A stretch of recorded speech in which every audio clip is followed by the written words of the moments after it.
Hey boys and girls, welcome back to another episode of Todd's House of Speed. Today we have a 2015 Dango. That's what I call it, a Durango, but it's Dango in my house. And we're going to find out. The complaint is the customer called and said there's no heat, but that's not really what's going on. As a matter of fact, there are a couple things going on with this situation, and 99% of the videos on YouTube are wrong, okay? So stick around, stay tuned, and I'm going to show you all about it.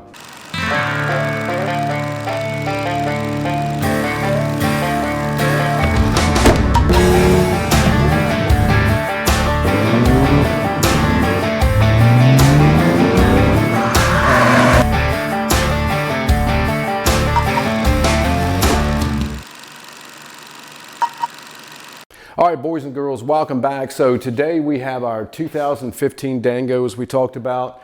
And so my customer called me, and the initial complaint was, I don't have any heat. And I'm thinking, okay, immediately I'm thinking the engine's overheated, it's low on coolant, that before there's any even word said. And so I thought about it for a second. I'm like, when you mean no heat, what are you talking about?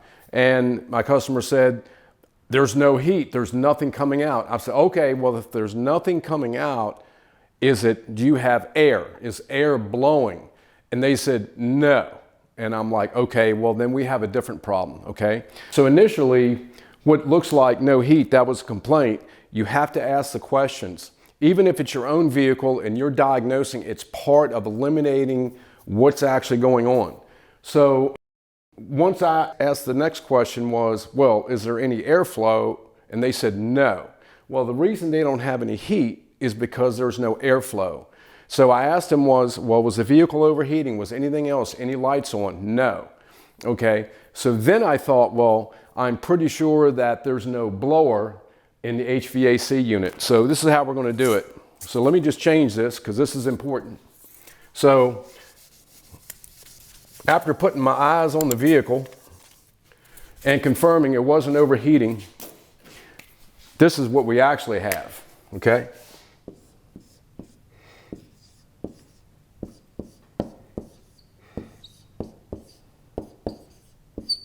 Okay, so this one, like most of these, have two heating and air conditioning units.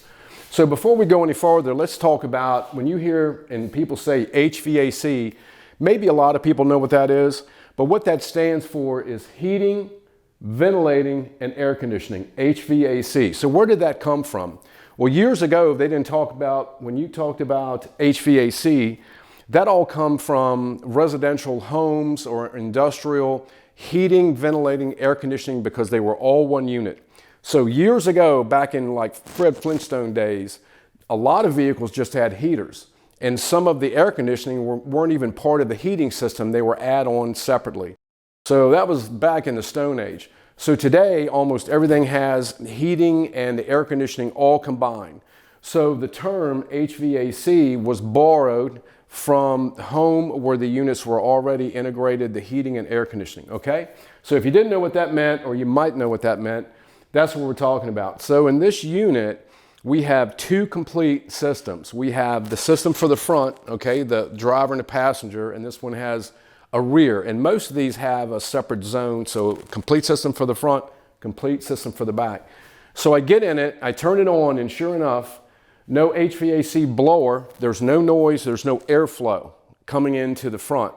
So you could tell it was full of coolant, that wasn't the problem. And then, as I said, it was in the front. Now I could turn the rear one on and you could hear the blower. So that's really what's going on today, and we're going to have a little bit of an electrical class, and I'm going to make it interesting because I'm going to describe for you exactly what's going on. The other part of this is there's probably, I said 99%. There's a lot of videos on YouTube on this very platform. So this is 2015. This goes back even earlier, maybe 2012. Jeeps as well, where the fuse and the relay for the system is in the engine compartment, the power relays, the power fuses for that. And this covers, it might go all the way up into the current 2024s. I don't know, but very common. And what you'll see is people on YouTube will go and it'll be something, it looks like a simple fix. The problem is fixing what is the immediate issue of no HVAC blower, and they're all proud of themselves because they fixed it. But what they're really not addressing is what caused the failure. The failure could be the fuse, the relay, the blower motor. It could be a bunch of stuff. So we're going to go through this today. Going to be really simple, very straightforward for you all. And we're going to show you basically the beginning of the diagnosis. Okay? So let's go. We have the keys now. We're going to confirm that the HVAC blower doesn't work. And this is one step in the first to make sure this thing is not on the first position, but basically all the lights in the dash are on and everything's live.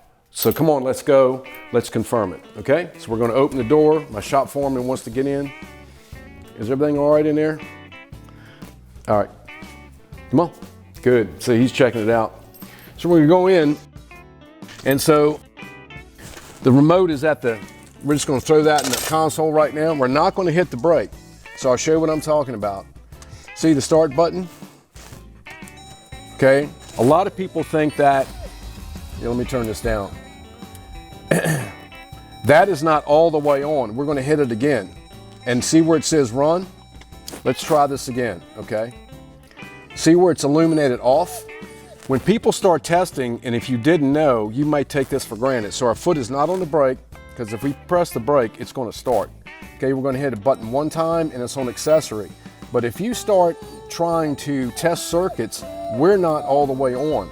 We want to be in the run position, or what's known as key 2. All right?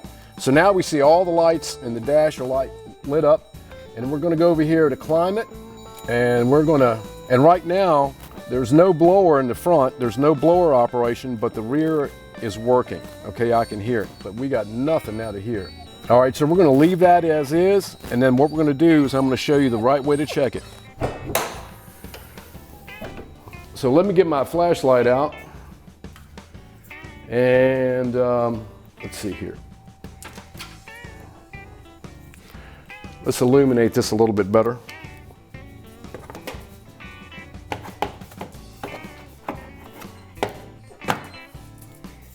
All right, so this is your fuse box right here, your power fuse box. We're going to open it up. And what you're going to be looking for is, if you see, here's basically the map of all your fuses. And what you're going to be looking for is the heater blower motor for the front, HVAC blower motor, and it's going to be fuse 40.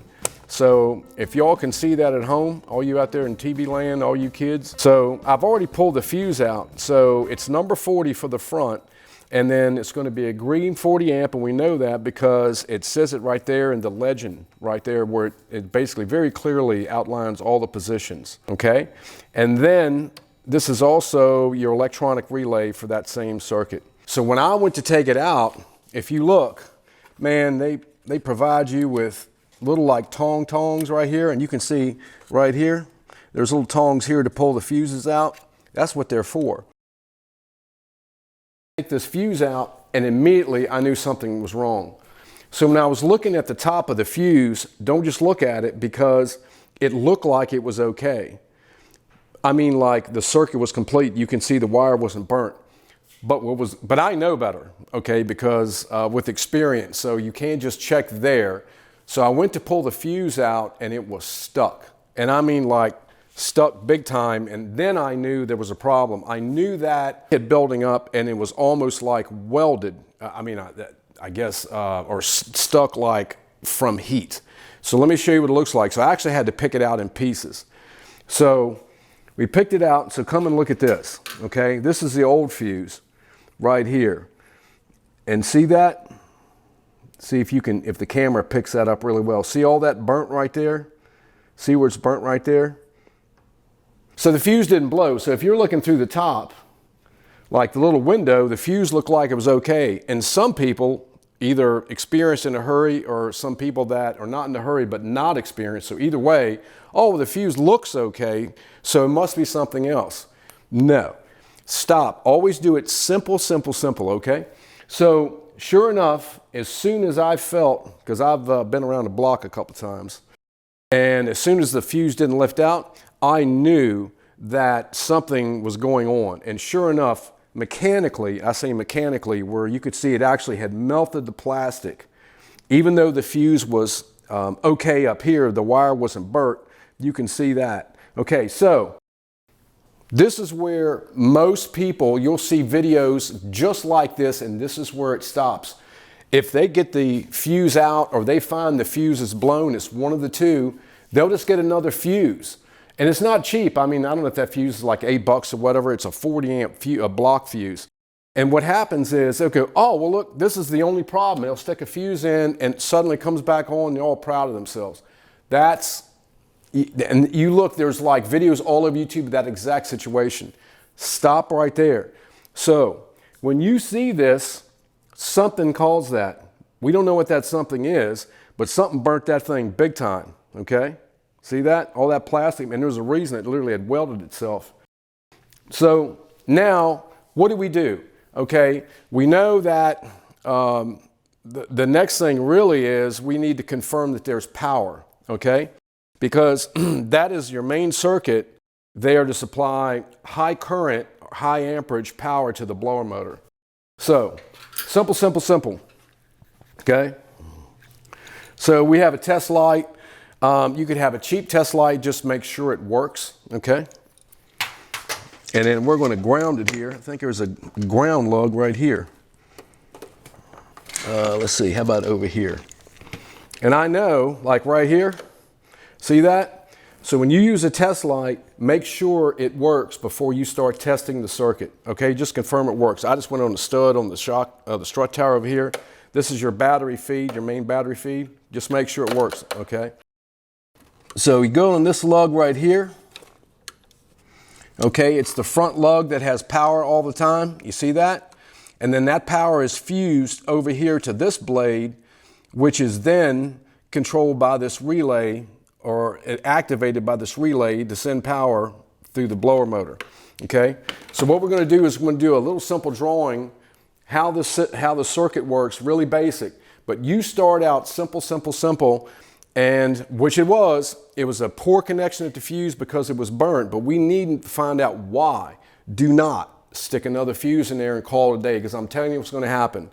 There's already a problem, there's a reason it's like that, or there's a reason it's blown, okay? I'm going to tell you what's going to happen. All the people on YouTube that put a fuse in all proud of themselves, like 2 months from now when it's the middle of July and they're on a road trip with all their kids in the car and it's 100 degrees and all of a sudden the blower motor quits working again, because it either blows the fuse because they didn't address why it blew, okay? So have a little patience, all right? And we're going to show you how the circuit works, and I'll show you how to just simply diagnose it, all right? Let's go. Okay, so here's our circuit on this particular vehicle. This is not uncommon to all late model vehicles just like this, okay, this particular circuit. So again, this is our HVAC blower motor circuit. So we have our source power. It's the battery, okay? And then from the battery positive, that goes to your fuse box. That's the main power. We tested the test light in just a few minutes ago. And then integrated in the fuse box, hot power, okay, to the HVAC 40 amp fuse. Okay, that was the fuse we saw that was damaged. And then from that circuit goes over to the relay, all right? And then the relay right in front of the 40 amp fuse is the electronic relay for that circuit, and it's clearly identified. The relay is controlled by the body control module. And what does that mean? So what that means is when you, they call it a request, when you turn the fan on, activate the HVAC, basically the controls go through a body module. A body module is just a mini computer is all it is. And it's programmed that to see your request for the fan speed or changing this or that, it's the body control module, okay? And then the body control module then grounds the relay and makes the circuit active, okay? And then from there, it goes to the resistor. And the resistor is down there with the blower motor in the HVAC vent, okay? And then to the blower motor to activate it, okay, to control the current. So you can see, okay, from the battery, the fuse box, the HVAC 40 amp fuse. Then it goes to the relay that controls the circuit, and then the body control module controls the relay. Then it goes to the resistor. And what is the resistor for? The resistor is what controls the speeds. That's where you get like really low speed, all and even off, okay? All the way up through wide open, okay, full blower speed. And then finally the blower motor, all right? That's what the circuit. Now this is where people start to, if this all looks intimidating, I guess it could be, but just think simple, simple, simple, okay? So we're gonna make sure that, which we did, we've got key on, we have power, we know we have power, we just tested and confirmed it. We know our fuse is bad, we do have a replacement fuse, and then we're gonna basically go down through the circuit and find out what's going on. Now, you don't have to be electronics expert, you don't have to be like electronics engineer, electrical engineer. This is just how it sets up, okay? So there's a lot of basically links in the chain from the time you press that button to the time that, or the circuit, there's a lot of links in that circuit. So if you just start throwing parts or guessing at it, you could be completely wrong and you could spend a lot of money, okay? So we're gonna talk about that. So that's what it looks like. We're gonna find out, we know that we got power to fuse. We know our fuse probably, if we put power to it, it would work. But we need to stop and find out, all right?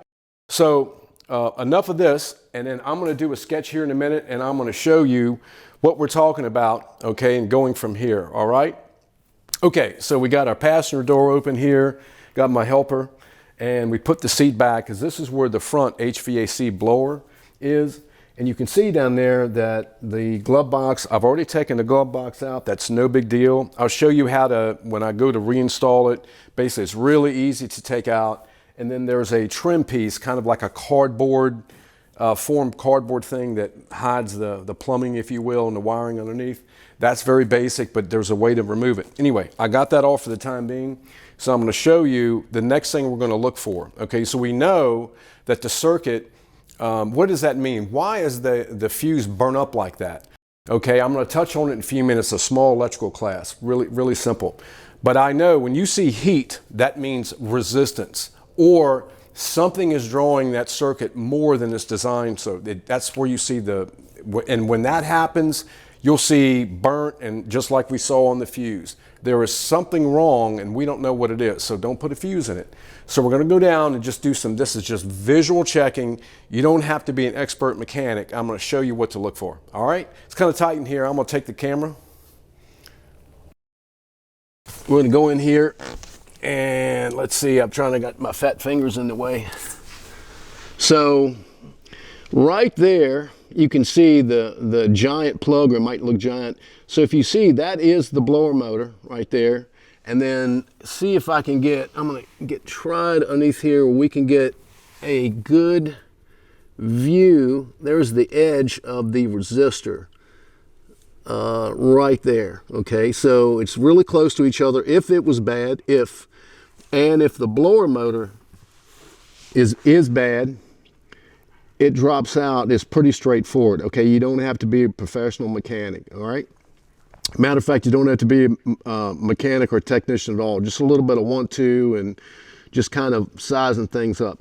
All right, so what's making this thing basically drawing so much power that it literally burnt that fuse up?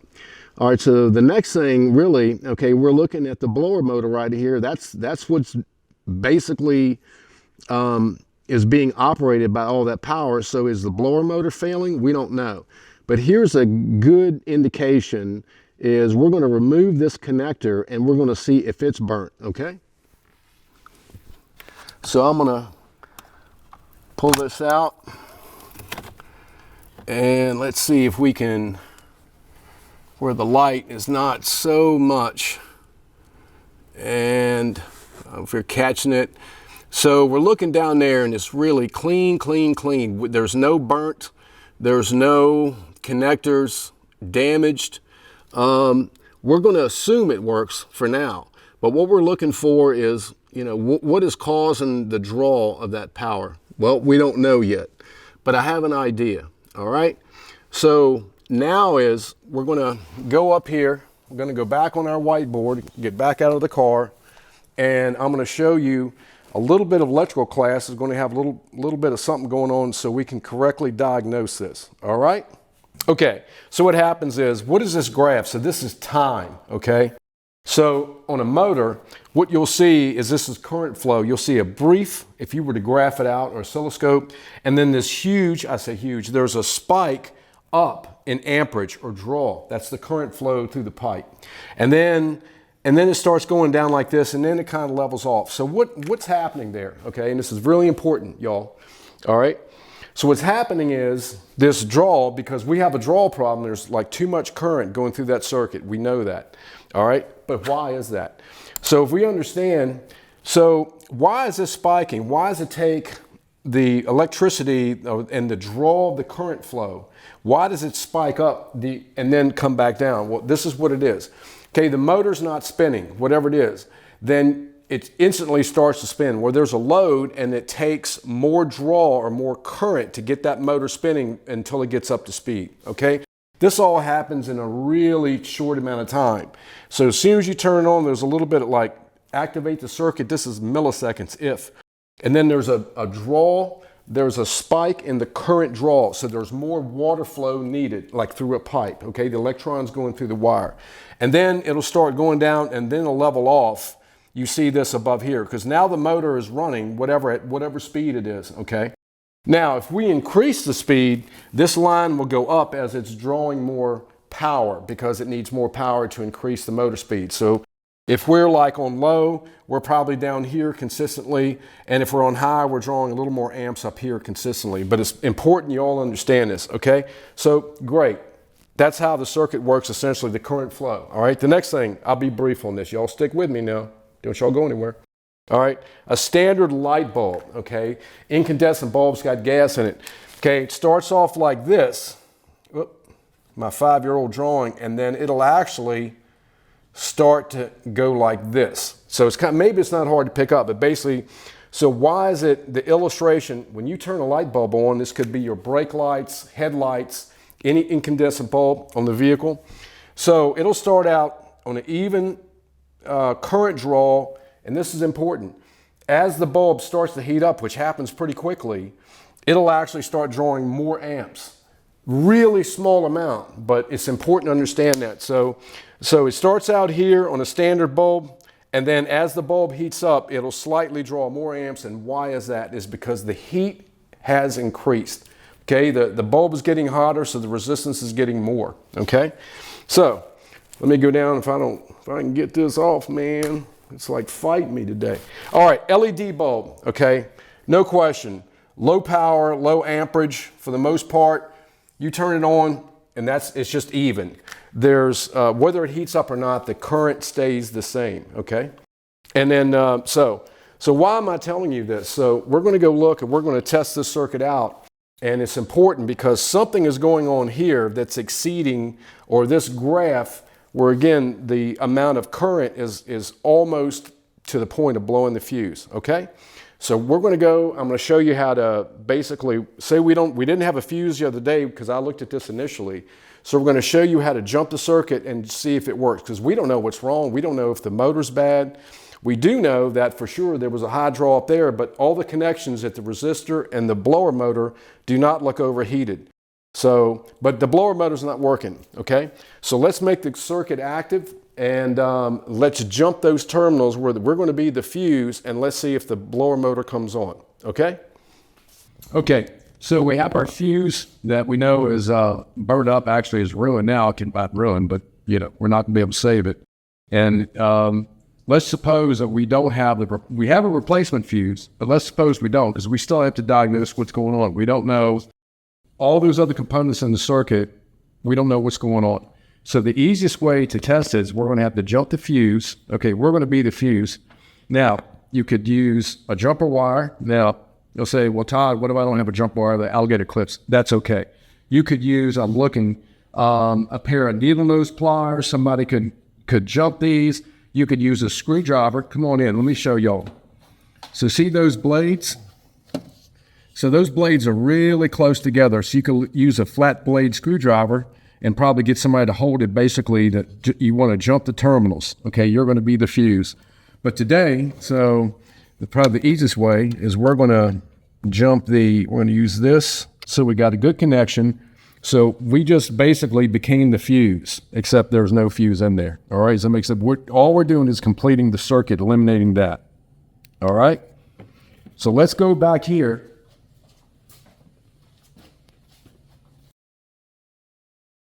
And I can already hear something.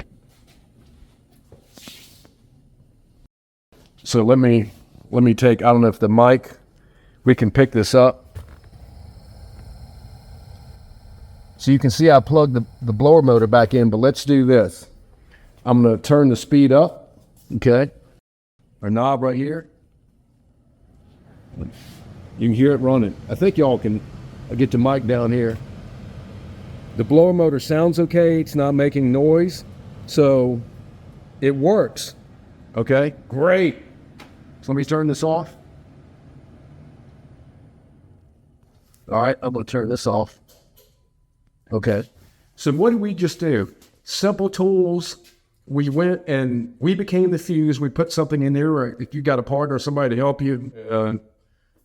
Noah, my shop foreman, has trouble. He doesn't have thumbs, so he has trouble helping me. He's not paying attention anyway. So we jumped the fuse because let's assume we didn't have a replacement because we're in diagnosis mode now. We haven't bought any parts yet, okay? So this is the most important thing. We haven't pulled the trigger and bought parts.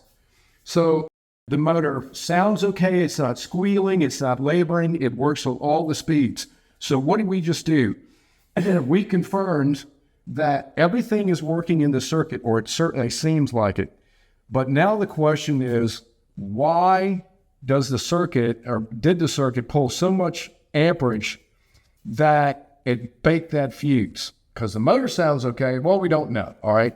So here's the other part of it. So say we did all that and the motor didn't run, okay?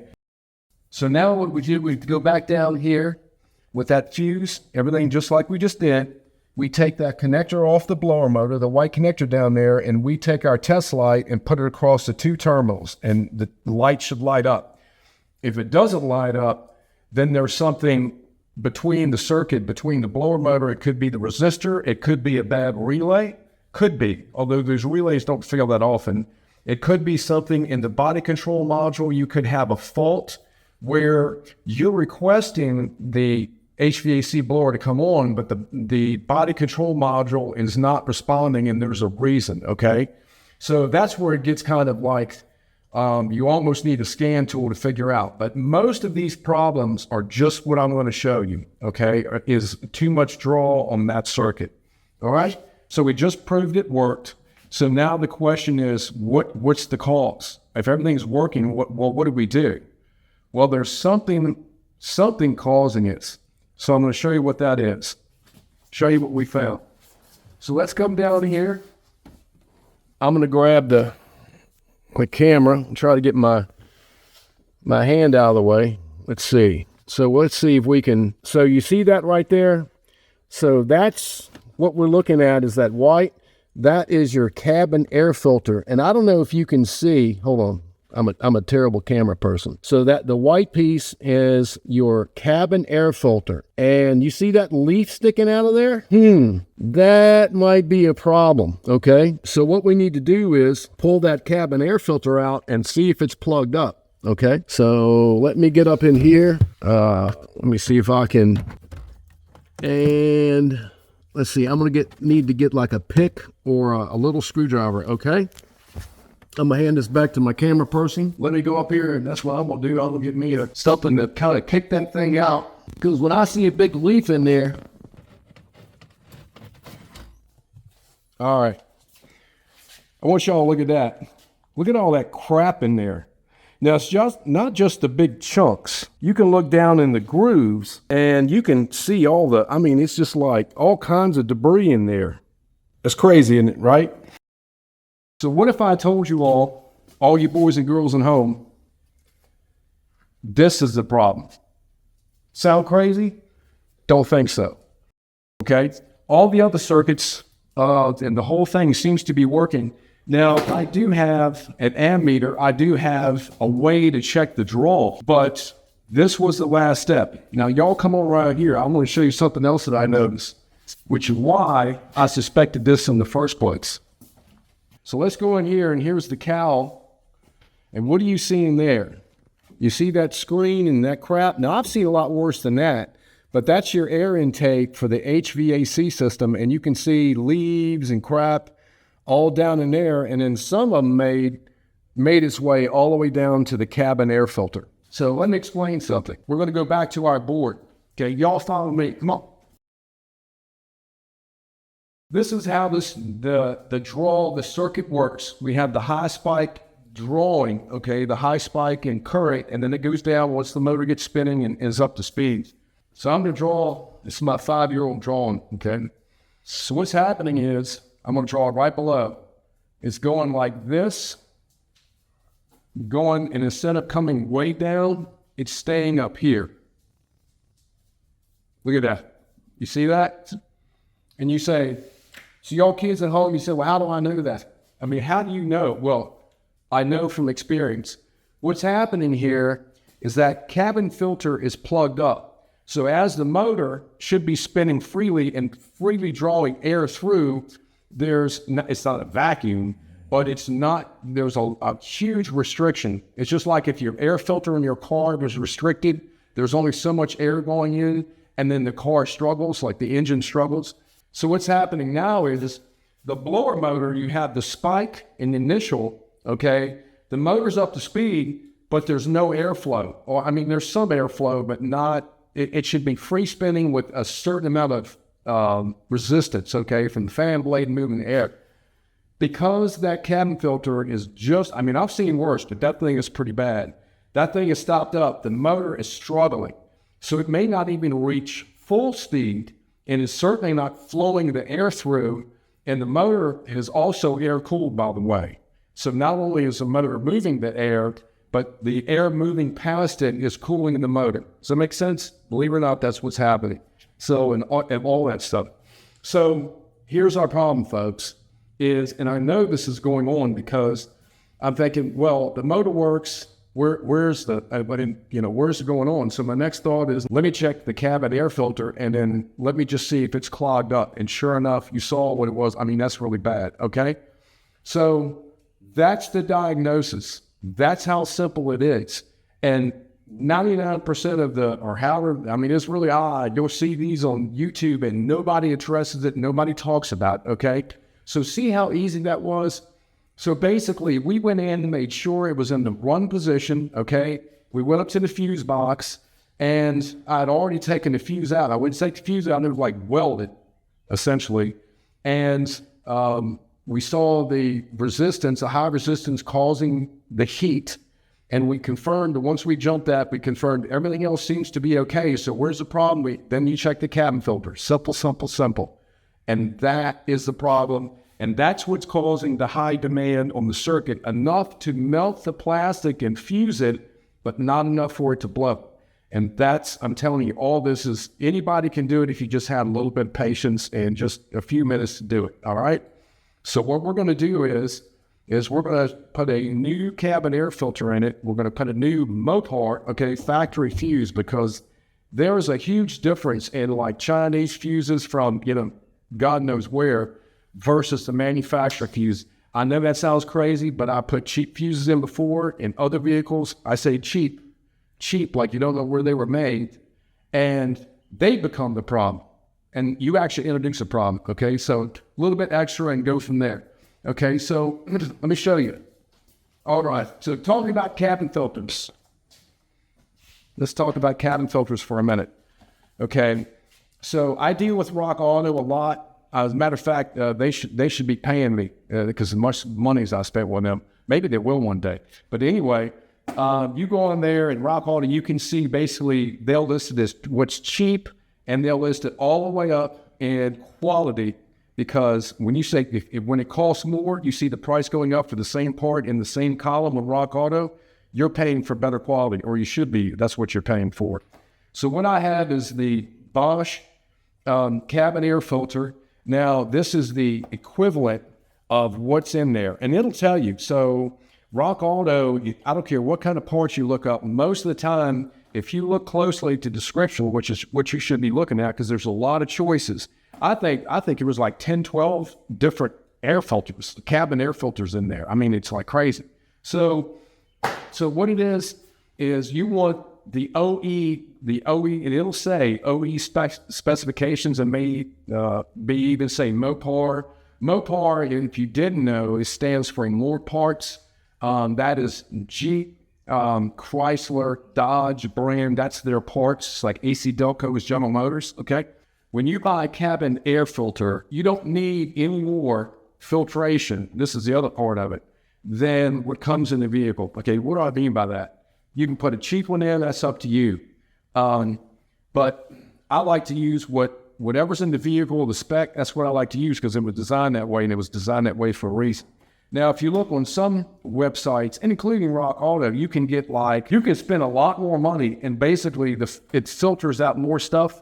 But here's the problem. You could actually introduce a problem, because if you get a filter that's like HEPA certified, ultra fine, that thing is going to clog up, and it is not going to flow the air, and you might actually introduce the same problem that's already there with a brand new filter, or maybe even the filter is only in there for a season or two, and then you're going to have to replace it again. So there is such a thing as too good of an air filter, okay? Believe it or not, as far as your HVAC, it could actually restrict it. I'm telling you, I've seen it, okay? So this is the Bosch air filter, and we're going to put that in. This is the OE spec. We're going to put everything back together, and I want to show you, actually, before we do this, I'm going to show you what most people do, okay? I'm going to show you how most people spend money and throw parts in, and I'll show you what it costs. Okay, so this is what some people do, all right? Now, I went on Rock Auto today, and I priced it to make sure I was talking about the right things. Okay, so when I say OE, and you notice it's green, OE, OEM, okay, what am I talking about? That's original equipment, or the original equipment manufacturer. Okay, that is the same part that is from the dealer, that's from the manufacturer. I'm looking at, and again, it's Rock Auto is there, they have, God bless them, man, they have stuff that's like for almost no money all the way up to this level. And when you're at this level, you're spending money, but you're getting the quality that you're paying for. All right, so blower motor. Okay, let's do this. The blower motor. You know how much that thing is? The OE OEM, $199 and change. Okay, that's the first thing. That's $200 in my book because there's not a lot of money left over. All right, so that's the first thing. Okay, that's cost, and then you have shipping. Okay, now the resistors do go out. It's less common on these. I'm going to show you what these are. Okay, resistor. Okay, that's what controls the speed. Remember, we were talking about that earlier. Resistor. Okay, you know how much that is? $1.75 plus. Okay. Blower motor, $1.99 cost before shipping. This is OE OEM. Resistor. That's what controls the speed again. $175 plus. Okay, because there was one choice for the blower motor and two choices. When I say plus, there was one even more expensive. Okay, the fuse was the original fuse from Mopar was, I think, about $6 or something like that. And again, that's what you're paying for. There's a difference in fuses. So what if somebody, when I say the parts came and they're just like, well, I'm just going to order everything, replace everything because I don't trust somebody, or technicians will say, I'm just going to throw all the parts on it and I'm going to make the money on. And I mean, you could see this, and this goes off the rails so much, I can't tell you. So, and you do the math on that, and we just proved that that was not it, okay? That was not what was wrong. And I see this, people will do this, certain shops, some technicians in certain shops have no problem spending your money just like that. That's why it's so important in my series, DIY, how to do it yourself. I'll make it simple, simple, simple. Make sure you spend a few minutes versus hundreds and hundreds of dollars. And I'm telling you, in this economy, that might buy you a couple of bags of groceries. I don't know. Used to buy you a whole bunch, but that money could certainly go somewhere else. Okay. So here's the point of why I'm telling you this is take a few minutes, a simple test light, watch my series, and I've got other parts of my series, Porsche, muscle cars, everything else, is find out what's wrong, have a few minutes of patience, and find out exactly what's going on. So with a little bit of sleuthing, okay, we determined that the cabin air filter was the problem the whole time. It cumulatively got more stopped up until the blower motor drew enough power where it cooked the fuse. Now, a lot of people, they'll just order a bunch of parts and throw it at it and just hope it fixes it. So here's the other thing, okay, and I'm going to put this direct because I've kind of talked a lot about this. Again, there could be, as I said earlier, something going on with the HVAC system where the body control module, we don't know, where it's not activating. Like the whole circuit, the components could be great, but there's something, could be a fault in your HVAC system that is not allowing that circuit to be activated for some reason. It could happen, okay? So I'm saying just eliminate it, that's all, okay?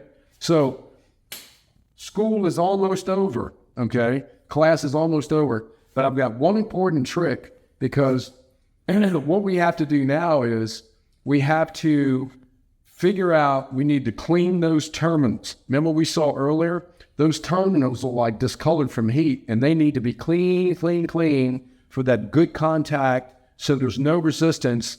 Because if there's you could see it, the plastic's actually melted on a little bit. And I'm going to show you a super cool trick to clean it because it's down in that hole and to clean it right before we put the fuse back. All right? Tip. All right, so as I said, we found the cause of what's going on. We've talked about our putting the right cabin filter in it. And now what we're going to do is, but we have a problem or an issue that still remains here. So I'm going to zoom in here and we're going to go in there, and it's maybe kind of hard to pick it up on camera, but I'm going to point this out. So here's our two terminals, but they are discolored. Y'all may not be able to see it on camera because let me see if I can, but especially this back one. So the front is your battery power and this is basically it's bridging across here. And so we need to get that crap off, okay? So you can almost see a little bit of plastic. You can see the back terminal where it was burnt. You can actually see it's dark. We need to do something about that. We just can't stick a fuse back in because we're gonna end up with the same thing because it's not going to make really good contact. So what are we going to clean it with? We can't like get sandpaper down there. It's like a little tiny hole. You could use a contact cleaner, but the problem is this issue is heavier. It's more severe. A contact cleaner is not going to clean that thing. And trust me, because I've done this before. So you need something heavier. So what are you going to use? Well, the solution for this, to use it, is as close as your bathroom, most likely, and your refrigerator, believe it or not. This is going to be your cleaner. What does that look like? Ketchup. Oh man, somebody in the audience, I heard him. Ketchup. And you go, that's crazy, Todd. I know I'm crazy. But why would you put ketchup on the terminals? Because that's what we're going to do.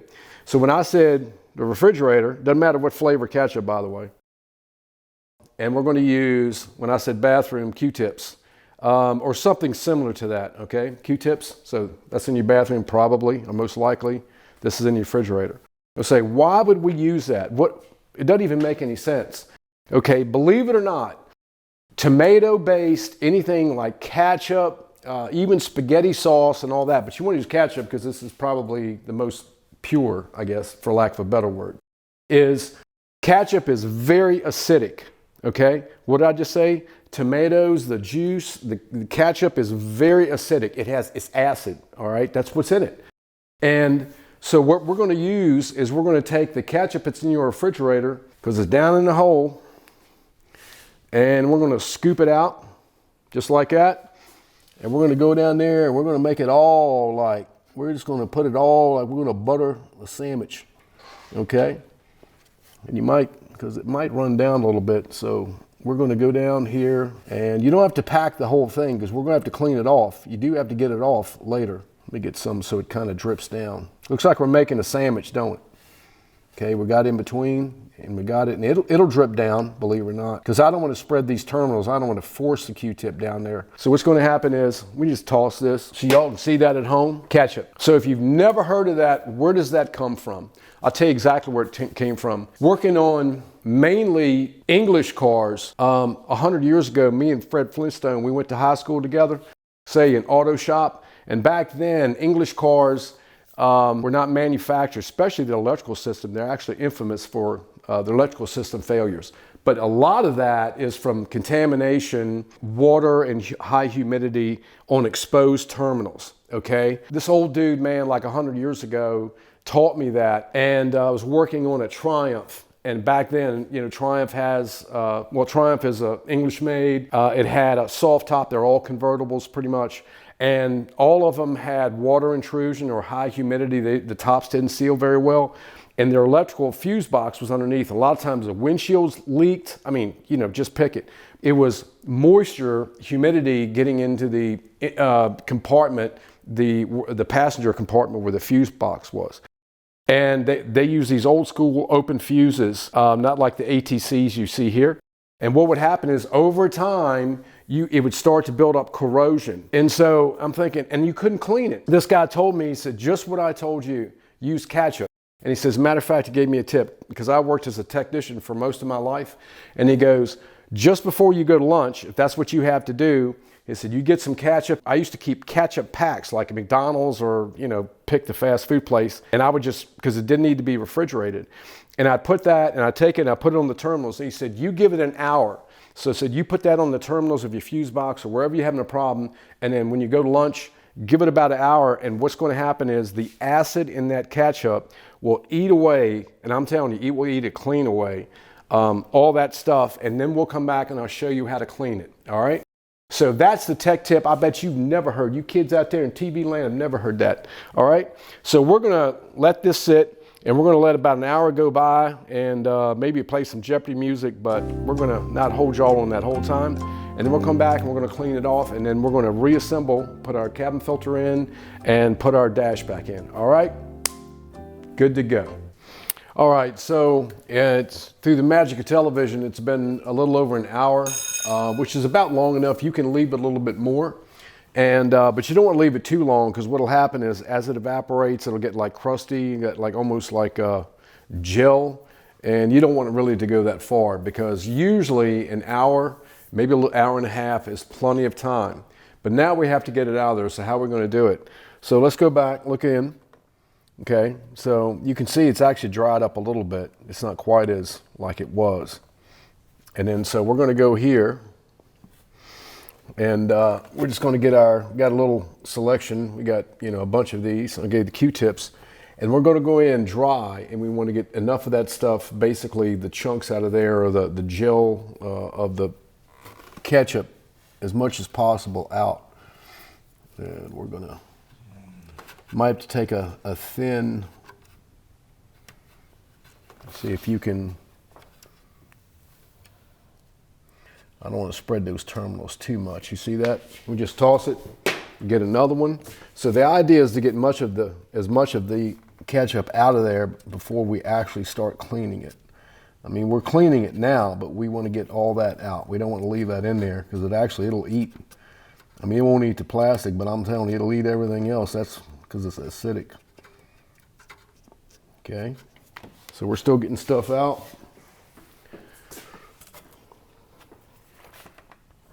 I can already tell it's better. And then we're going to put it behind here, just spread it a little bit. And let's see. Then we'll take let me go over here and get a rag and get some of the excess off top. So this may look a little different, okay? I want to mention something. So this is the electronic relay for the HVAC circuit, okay?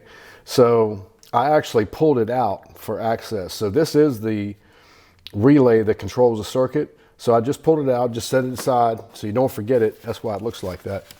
So we just, you know, clean the excess. And then You can still see some in there. So how are we going to get it out now? So now we're going to get some hot water out of a tap and put it in like a thermal cup, just, styrofoam, just something that'll hold the heat.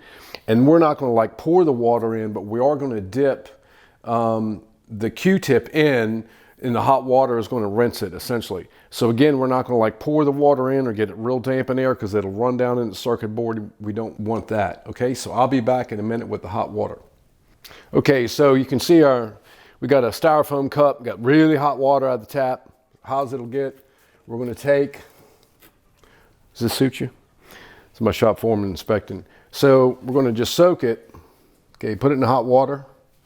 And then we're going to go in here, and the idea is to get all that stuff off of there. You can see it. Okay, same thing, we'll turn it over. We just dip it in, get the excess off. We don't want it dripping down. We toss that in the trash, get another fresh one. You're going to go through a few of these. These are cheap, don't worry. I'm going to put this in here dry. Okay, go ahead and turn it over because there's still some stuff coming out. I can see it. Let's see, there's a little bit left. So we're going to do one more time. I'm going to dip it in the hot water, get the excess off, and we'll come in here and make a clean sweep. And we're basically just keep doing it till you don't see any more red, the ketchup on the end. Okay. And I think we're about there. There's a little bit there. I don't know if you can pick it up. I'm going to go ahead and use the opposite end. It's dry. I think we're about good to go here. There's a little bit. You want to get it all out of there. Just be really careful. You're not bending the blades too much. There's a little bit there. We're almost done. Okay, so we're clean. We're good to go. We're going to take a look. I'm going to tell you that I can already see the difference. Look how clean that is. I don't know if the camera can pick that up. Let's see. It looks like some... Well, I tell you, I'm going to take a little bit of air and get down in there because it looks like there's a little bit of something. Okay. All right. So we got compressed air. And so we're not going to blast it with like 150 pounds. We're just going to blow a little bit of that, any remaining stuff out of there just to be safe. Okay, ready?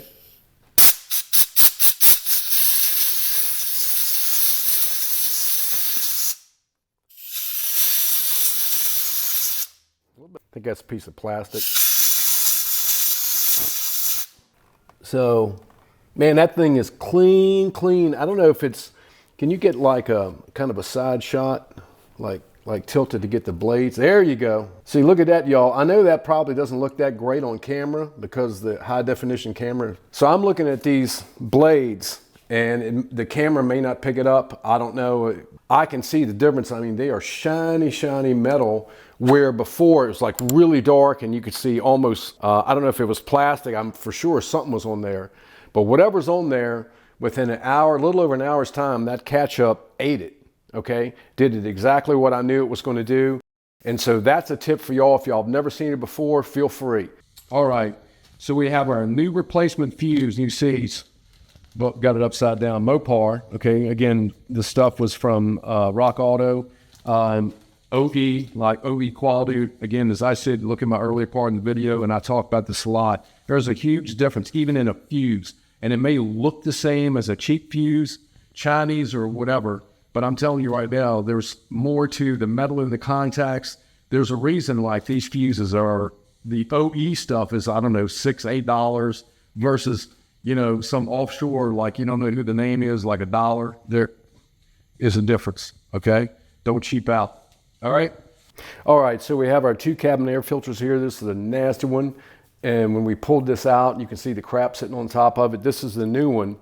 And even though, well, they look very similar, well, essentially they are, but what I noticed immediately was the weight.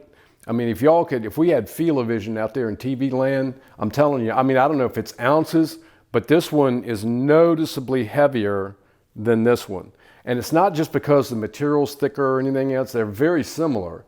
And you know what all that weight is from? It's crap. It's all the crap that's in it and all the teeny tiny stuff that you don't see that's all black, okay?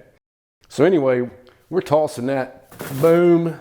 So the next thing is, you'll notice, see where it says airflow?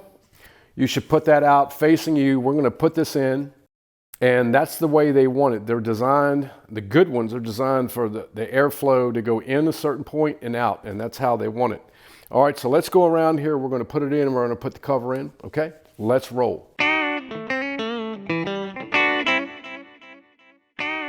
We're going to come down here, and so we can see our opening right there.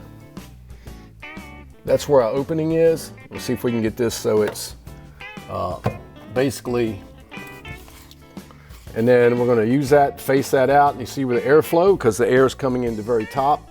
Airflow is top down, the arrows. We're going to put that up in there, see if I can get out of the way. And it's a pretty snug fit. And then you have the cover, and it just snaps on. So let's see, kind of goes back in here. So it's kind of like you'll see the tangs go back in here. It's kind of hard to get on camera, but this is the way it goes.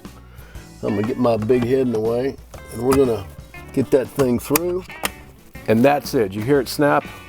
Very easy, and that's the whole thing. So the next thing is we're gonna put our glove compartment back in, our lid. So there's typically like a little, it's going to be a string or something.